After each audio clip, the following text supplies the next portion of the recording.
Hi everyone, hope you're all doing well and keeping safe as always. We did have some really great landscapes being submitted last week, so let's have a look at them first. Okay, so as much as I would like to go through everyone's work, last time I think I went on for 5 minutes or more. So this time I'll maybe just pick a few highlights and then show my homework, and I'll try and leave comments for everybody as well. So just as a reminder of what the task actually was, we were looking for you to create a landscape using whatever materials you thought suited your image. So we were really looking for a lot of creativity in the type of things you pick, and it wasn't necessarily about it being completely realistic, but it was about being as creative as possible. So it looks like this person has went for the same techniques that I did. So they used coffee to do the buildings and then tinfoil for the background. And they've done it really effectively as well. Again, although it's quite simple what we can see for the lines that make up the building, it's just enough to understand what it is. What I really like about this piece is you really get a sense of the distance when you're looking at it, because as you go further back into the image, it gets less and less detailed, which is how our eye actually works. This one is an absolutely excellent example of being as creative as possible with your materials. I never would have thought of doing this, and this person got a bit of wood and used a magnifying glass to actually burn the tree into the bit of wood. And because of that, it actually looks a lot like bark. I think it really gives that texture that you want to see from a tree, so really excellent job. And again, this piece, you really get a sense that it moves back into the distance because the fabric is laid over each other. So this is actually very similar to an artist that I showed last week called Pat de Groot, who did a kind of seascape, and your choice of color here is lovely. How the ocean isn't just one color, we have different blues and greens running through it. This piece is really excellent. It was a really good idea. I think you've used actual cutout photos to use in the piece, which is a fantastic idea because you get that level of detail without having to take all your time drawing it. This is a really nice balanced piece. I like how all the buildings are extremely simple, and I think that suits how geometric they are, and then you have a lot more detail in the greenery. I think it kind of highlights how nice the nature is in the piece. I really love the different colors you've got in your nature here. I think it creates a really vivid piece. So this piece is excellent, and I think the reason for that is every single layer stands out for each other. For one, they're all different colors, and also they're all different textures because of the material that's used. Like I think it's tissue paper up top for the clouds, and then you just have block colors in the front, which kind of draws your eye to them. I think something not a lot of people realize is just the kind of paper that you're doing your piece on can make a huge difference. Like if this piece was just on white, it wouldn't be nearly as effective, but because you've chosen a darker color of paper, it really gives it a kind of moody atmosphere, which is really effective. Not only have you painted the background, but some objects are partially painted and then partially real as well. And it kind of gives this illusion that it has a lot more detail to it than it actually does. This is an excellent painting of eyes. We really have a lot of detail in there. Anyone who's been in my classroom has probably noticed the excellent pencil drawings of eyes, and this is another masterpiece by that person, so well done. I can't say who it is, but I'd really like to highlight this person sent me a few amazing pieces today. For one, they sent me Star Wars pieces, 2 Darth Vader pieces. I don't just love it because it's Star Wars, like the actual tonal detail in there is very, very impressive. And then they've done these 2 pieces, which is a really good technique called pointillism. So that's when you build up an entire piece just with single dots, and you can do that tonally, but this person's actually done it with color. So the lesson today is going to be about creating the human figure through sculpture.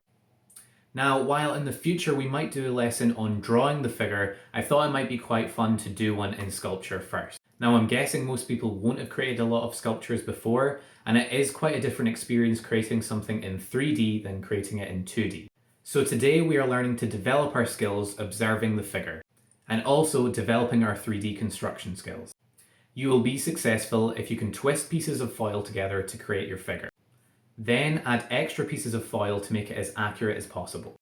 Then mold the face to add some features to it, and once the figure is finished, then you want to bend it into the position of a pose using a photo as reference. And lastly, take a photo of your figure. Now I'm sure everyone has seen lots of figurative sculptures before because they are everywhere. Every city has statues of famous people from its past immortalized in a sculpture. And some even take on a life of their own. Creating a figure in 3D may in some ways seem quite simple. You just create it as you see it. But thinking in 3D can be quite a challenge, especially when creating something our eyes are all too familiar at seeing. And when the figure doesn't look quite right, you can tell instantly. Today we are going to be looking at one of the most important figurative sculpture artists of the 20th century, Alberto Giacometti. The time in which Giacometti created his sculptures was a very confusing time in the world due to World War II. Because of the atrocities and impact it had had on the world, the art that had captivated us beforehand no longer seemed relevant. The world had changed from what it had seen, and it needed art that represented that. Alberto Giacometti's sculptures embodied how people felt at the time. Take a look at the sculpture and think for a second about how it makes you feel. The fact is, almost everyone's probably going to be feeling something different, or seeing someone different in this. The fact that the texture of the figure is so rough makes it hard to distinguish the person's features, almost as if it could be anyone, or everyone. To me, they are gaunt-looking, lonely and solitude. The figure looks lost. You could look at these figures for hours and still have new ideas of what they meant. And this is why so many people were drawn to his work, and it defined the feeling of the public at the time. So we are going to be making our own figure in this style, with one very diverse material, tinfoil. This is the second week in a row I am using tinfoil, and I promise that I do make art out of other things. Unfortunately, we aren't in school, so we can't use more traditional things like clay or mod rock, but hopefully tinfoil is something everyone has and is a flexible material as well. Now, there isn't really an exact science to this. When you squish the tinfoil together, it tends to hold its shape, and you want to make sure you have everything pushed together quite tightly. What we're looking for here is just a head, body, arms, and legs. Quite lanky and elongated like how Giacometti's sculptures are. So now it's starting to come together. Now if two pieces are attached together and feel quite loose, just rip a small strip of tinfoil and then wrap it around where it connects to make it stronger.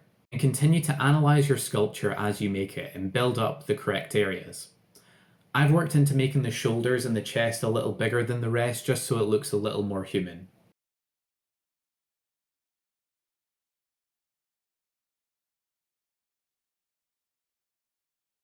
Now tinfoil is very light and you're going to want to make sure your figure can stand. What I've done is I've just wrapped some 2p pieces in foil and used them for the feet so it won't fall over. But you could use anything that's just heavier than the tinfoil.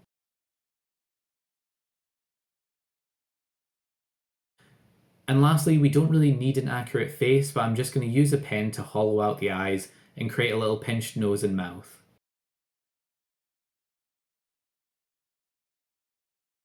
And here we have the finished figure.